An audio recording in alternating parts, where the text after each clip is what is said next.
ये खबर इसलिए चर्चा में है क्योंकि अरावली रेंज के 100 मीटर बाउंड्री को डिफाइन करने के लिए एक नई एक्सपर्ट कमेटी बनाई गई है, जिसकी अध्यक्षता कंचन देवी करेंगी। अब सवाल आता है, ये बाउंड्री डिफाइन करना इतना इंपॉर्टेंट क्यों है? दरअसल अरावली रेंज भारत की सबसे पुरानी पर्वत श्रृंखलाओं में से एक है और ये इकोलॉजिकल बैलेंस बनाए रखने में बहुत बड़ी भूमिका निभाती है, खासकर नॉर्थ इंडिया में पोल्यूशन कंट्रोल और ग्राउंड वाटर रिचार्ज के लिए।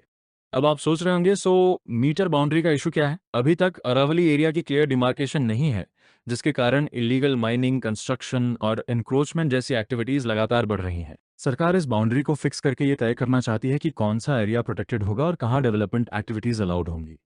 लेकिन यहीं से विवाद शुरू होता है। सवाल उठ रहा है कि क्या सिर्फ 100 मीटर बाउंड्री तय करना अरावली जैसे सेंसिटिव इकोसिस्टम के लिए पर्याप्त है?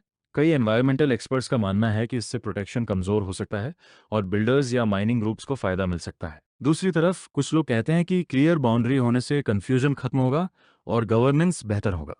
एक और बड़ा सवाल, ये न्यूज़ में क्यों है? क्योंकि सुप्रीम कोर्ट और एनवायरमेंटल कंसर्न्स के चलते अरावली प्रोटेक्शन पहले से ही एक हॉट टॉपिक बना हुआ है और अब इस नई कमेटी के गठन ने डिबेट को फिर से तेज कर दिया है।